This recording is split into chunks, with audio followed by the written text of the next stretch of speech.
Hello everyone, my name is Nicole and welcome to the Strong Women Stick Together podcast. This is where we share women who grow their brand and business on social media.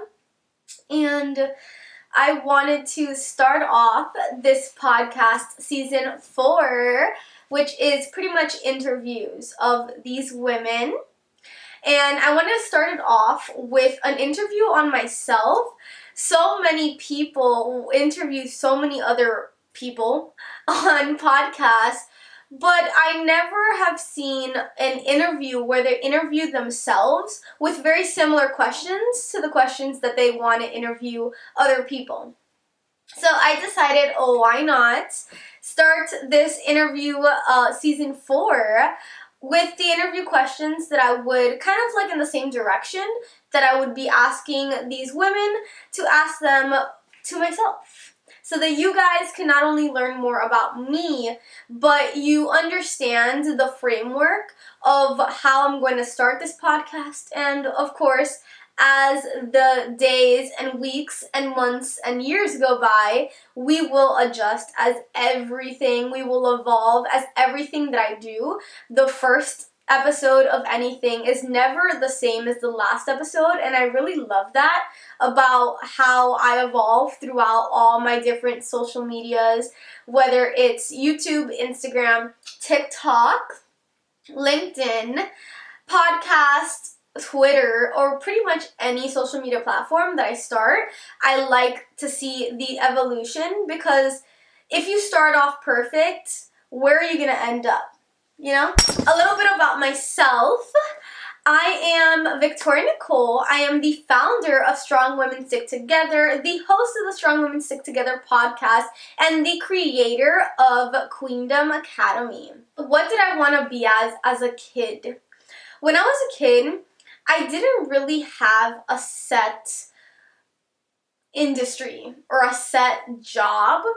I really felt that I always felt that I was someone who was going to make an impact and make a difference. And I never really understood why, because everybody had their set career, and I used to just say, because not many people understood what I was trying to say, so I would just default into saying accounting because my parents were accountants.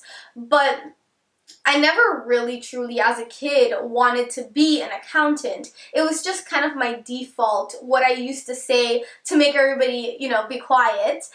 But I always knew I was going to be someone important, and I never really understood how.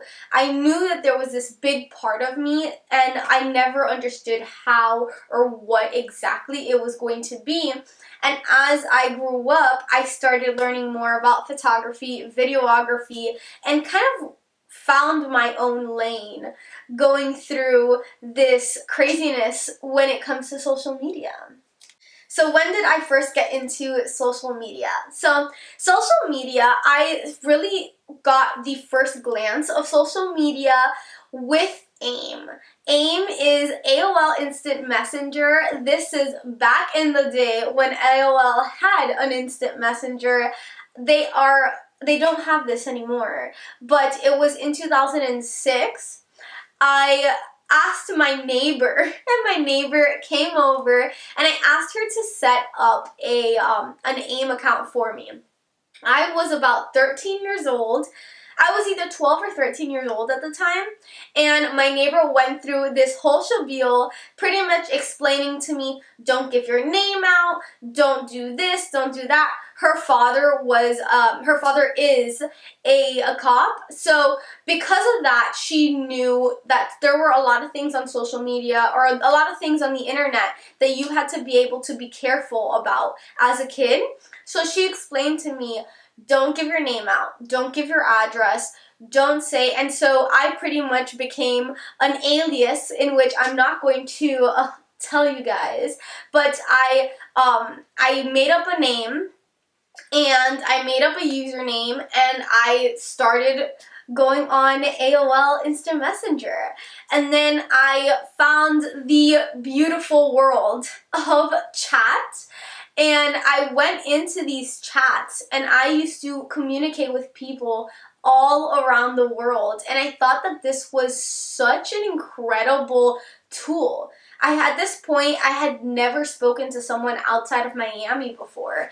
And the first person I spoke to was someone living in Canada. And I was like, my mind was blown. The excitement that I had that day was incredible. And I didn't know how incredible everything kind of lined up within my life, but after that, it was MySpace. And if you guys remember MySpace back in 2007, I was really going hard with my top 10 or my top 5, and everybody was fighting to each other to make sure you were number 1 on their top 8. It was such a beautiful sight of all these crazy pictures that I'm never going to probably show you. Well, there's one picture that I showed on my Instagram once, but other than that, there's a lot of pictures that I'm probably never going to show you. Well, we'll see about that. But then after that, it went into YouTube. And YouTube was also that same year in 2007. Actually, someone told me once that someone had told me, oh, you should go on YouTube. This is when I first found out about YouTube. And they told me, oh, you should check out YouTube. And I was like, YouTube? Like, well, I know about U2. I know U2 is a band. And they're like, no, not U2. YouTube.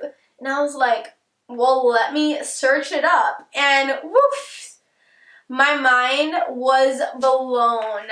Being able to share video was the most incredible thing in 2007. And I wanted to jump on that so bad. I think I was like 13 or 14 at the time. No, I was definitely 13. I was still 13 at that time.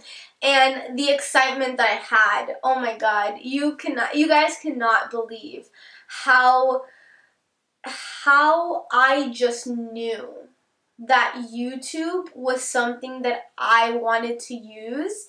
And I didn't understand the extent of how important one platform could be in my life. As you guys can see, if you guys have not checked out the video podcast, you could definitely check it out on YouTube. Victoria Nicole, Strong Women Stick Together podcast, season 4. Go check it out. The link is definitely going to be in the show notes. Did you immediately like it, or did it take some time until you tried it for yourself? So this question, I will rephrase it into, I first started using social media in 2006, but I didn't actually use it professionally until 2016. So that was 10 years of me using it personally before I got into it professionally. And it took so long, but it also had to be like a push and a jump into the water, because using social media professionally and using social media personally are kind of two different worlds. There's a lot of viewpoints that you have to see. There's a lot of discipline that you need to have in the business mindset of social media versus the personal mindset of social media. What are some things that you would love to add in your business in the future? New products, employees, travel for work, speaking jobs, etc. So I've always felt that I was going to end up speaking, and I realized this the moment that there was, in 2015, I had to do a group presentation, and I was so nervous to speak in front of the whole class. It was like about 30 kids, and when we were done speaking, I walked out with my group. We were already done with the presentation, and then later on, me and this guy would always walk out together, and we would always talk. And I was like, oh my God, I was so nervous for the presentation. And he goes, what do you mean? You did better than everyone. And I'm like, really? And I never, at that moment, I was in shock. And then I realized after that when it came to speaking, it wasn't that I was nervous. It is that I had my adrenaline was pumping so much. And once I got on, I started speaking, I noticed that I actually calmed down. My adrenaline wasn't pumping as much when I was actually in the moment versus it jumps really high right before. And then it's kind of like the smooth sailing while I'm talking. I'm so calm. And then afterwards, and it happens a lot when I'm actually creating videos as well. In the beginning, I shoot up, my adrenaline's like pumping. And then I'm calm when I'm videotaping. And when it's done, when everything's done and said and done and I press the record, my adrenaline goes from like up to here because like it kind of shoots up, then it kind of rides this wave, and then it kind of drops off. And that drop off makes me feel like so like drained, like oh my god, let me just fall asleep. But I like being able to do these videos, and I really do enjoy speaking in front of people. It gives me a high that not many things do, and although it is very scary at times, being able to speak to multiple people and being able to say what I want to say, and people really do want to actually listen, and I can tell that they listen by the way that I speak. And from that moment on, I realized that speaking has been something that I wanted to do. I actually did not too long ago a social media workshop, and even though it was only like maybe 8 girls in total, but being able to start off the first speaking gig, even though it was free, but the first speaking gig that I did, and make it about social media and actually doing that and throwing myself, because I knew that if I didn't have someone else to kind of keep me on track, I probably would have like fell off. But making sure that I had someone, telling someone like, yes, I'm gonna do this, solidifying my spot, and pretty much making it a for sure thing, and backing up everything with all the data and all the time I spent, and doing that, it was my first step because I knew I had to take action. And no matter where I started off in my speaking career, I wanted to just get the first one done and out of the way.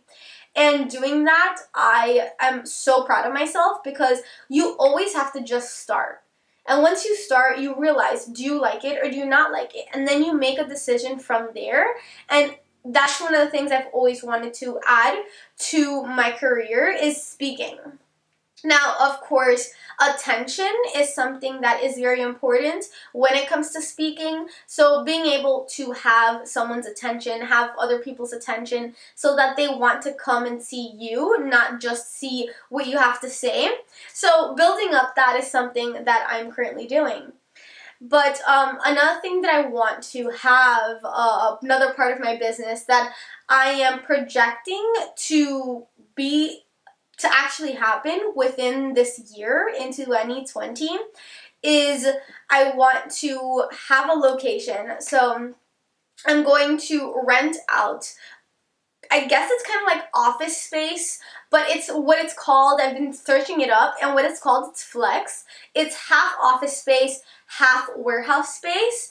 And what it is I want to have a location in which I rent out each room as media rooms. So kind of like I rent out like a podcast room, a photo shoot room, a YouTube room, and I want to have multiple rooms. So I want to have 2 podcast rooms, one looking like the traditional podcast, and then another one looking like a podcast room that it's kind of like more chill, like couches, and a little bit more pretty, and I want to make sure each room has their own theme and makes it feel unique, so people want to actually go there. It's not like they just want to see, like, oh yeah, it looks pretty, but they actually want to film there because it looks so cool and it looks so pretty, and they want to actually experience what it feels like to be in the rooms and to actually work in these studios because I wanted to look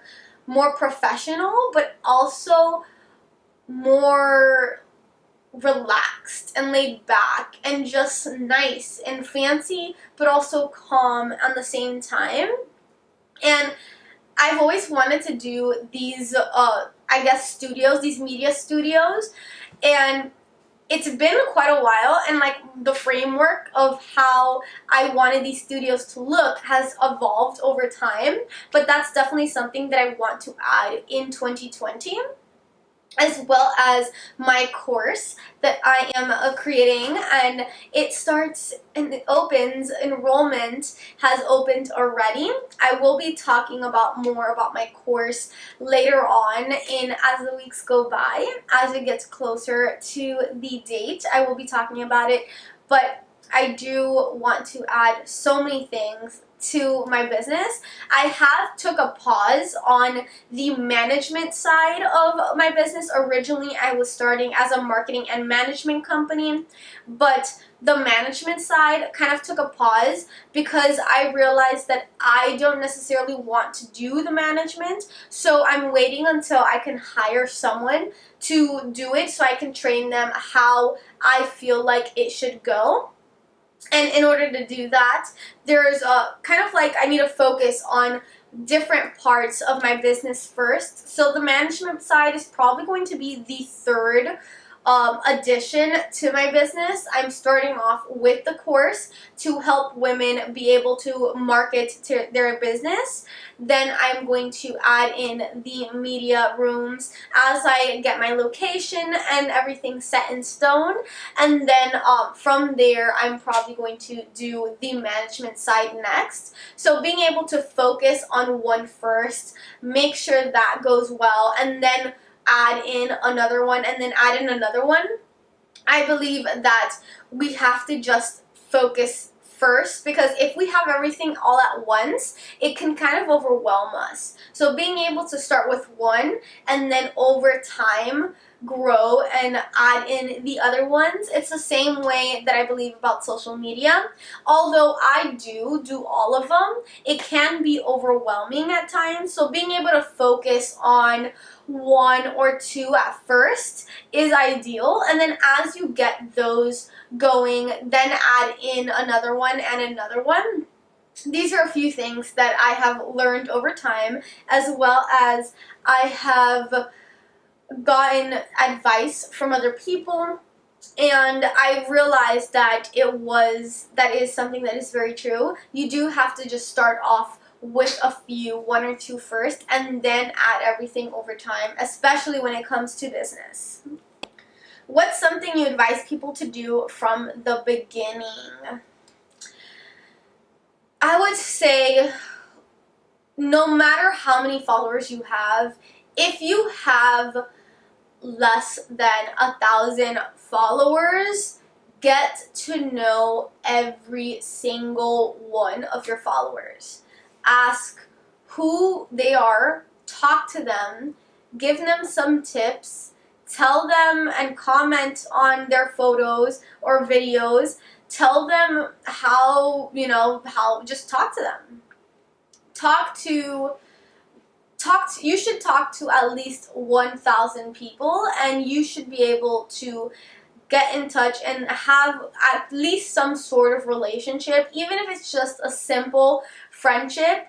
Have some sort of friendship with at least 1,000 people, especially when it comes to social media. That's like talking to maybe 3 people a day for a year, and being able to start that, you are positioning yourself as the authority in something, and also being able to network, because every single person that you meet on social media can be a potential connection, and they might know someone who might know someone who might know someone who needs your product or service. So being able to communicate and connect and talk to so many people. The women that I know that grow the most are the ones that are actually meeting new people every single week. Every single day, every single week, and they meet as many new people as they can. What do you want to be known for at 80 years old? Honestly, I want to be known for being someone who is willing to help no matter what, and creating videos to really help as many people as I can. One of my biggest goals is to directly impact 1 million people. Now that sounds a little crazy, but first of all, I'm a little crazy, so it's okay. No, but honestly, I do, within my lifetime, I want to impact at least 1 million people directly. Then from there, once I hit that point, once I see that, yes, like I have helped at least 1 million people directly, whether it's they sent me comments or these are people that have wanted to take pictures of me or whatever the case may be, I would love to make sure that is number one. Helping as many people as I can the best way that I can. And being able to grow my business so I can help more people through that. I think the whole point of my business is being able to, number one, do what I want to be doing every single day, and number two, helping as many women as I can the best way that I know how, which is by helping them grow on social media and being able to get them to understand that social media, there's real people behind it. Like, I'm a real person, you are a real person. We are all real people, and it's being able to have empathy for who's behind the camera as well as who's in front of the camera. And I think that is something that I'm trying to maneuver, and I'm trying to figure out how to explain the best way possible for the empathy of the person in front of the camera. Because behind the camera, a lot of the times there is a miscommunication between the front of the camera and behind the camera. But I think especially as women, we should be able to have conversations with each other and be able to really have some sort of empathy. There's so many people that are attacking people, that are, going down. It's like, just because someone has fame or they're a celebrity does not mean that they don't have feelings or they're not a human being. Every single one of us are human beings. We have feelings. Even if they don't, people think that others are trying to be manipulative, they're trying to act like the victim. Like, we all are human. We have feelings. And it's understanding that and being able to express that so that I can help real people. And just because you're behind the camera does not mean that you get to lash out at the people in front of the camera. And just because you're in front of the camera doesn't mean that you get to lash out at the people behind the camera. And I think the influence can be strong and can add a sort of attack if you mention certain names specifically. And there's a lot of things that go behind that I'm still trying to work out and to create and to explain. But being able to show others that no matter what, we can all be leaders in this world, and we can all have our own say and be able to speak about topics that are very important to the world. So if you could choose a superpower, what would it be? So my superpower, I've always said it since forever. I've always wanted to have a superpower in which I can look back into the past, like a flashback of a person's life, so I can see what they went through. I think that is the most incredible superpower that one can have, because in seeing what someone has gone through, you're able to have empathy for them. At least I normally do. I normally feel the energies of other people, so I'm able to truly understand what a person went through to make them who they are today. And I think that that's a very powerful superpower to have, because you're able to connect with a person through their growth. And I think that that is the most incredible thing. Like, that is literally what I want to do. I want these videos to be that. I want these videos to be the flashback. Now, of course, I haven't cried really on camera. I haven't really showed my emotions that much on camera. And so that is probably a difference when it comes to really seeing the real life of what has happened in the past in order to see who I am today. And it's my decision whether I want to show that side of me on camera or not. I know there's a video that kind of seemed a little bit more emotional than anything else, and I left it up on there because I want people to understand that we're all human and we all have feelings. So the camera cut off on me before I was able to end this little podcast, my episode 1 of season 4 of the Strong Women Stick Together podcast. Thank you guys so much for listening. If you have any questions or any comments, please send and write down a little review. What do you like? What do you not like? Let me know. And all critiques are helpful. But again, remember, it is our decision at the end of the day that if we find it to be useful for our branding or not. Thank you guys for listening to the podcast, as well as thank you to everyone who's watching on the video podcast on YouTube. I hope you guys enjoyed this little episode, this little mini interview of me.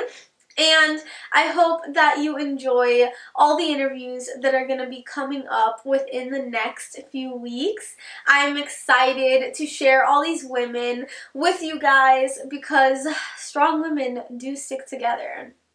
If you guys want to get in contact with me, you can write me on IG, Vicky Nicole, VICKYNICOLEE_, as well as on Instagram, Strong Women Stick Together. And we have strongwomensticktogether.com. And if you would like to email me, you can email me at staff@strongwomensticktogether.com. And YouTube, you can check me out on YouTube. Twitter is the same thing as Instagram. Come write to us. Let me know your thoughts. I would love to hear what you thought about not just this episode, but all the other ones that are going to be coming up within the next few weeks. Thank you for taking time, and remember, strong women stick together. Love you guys. Bye.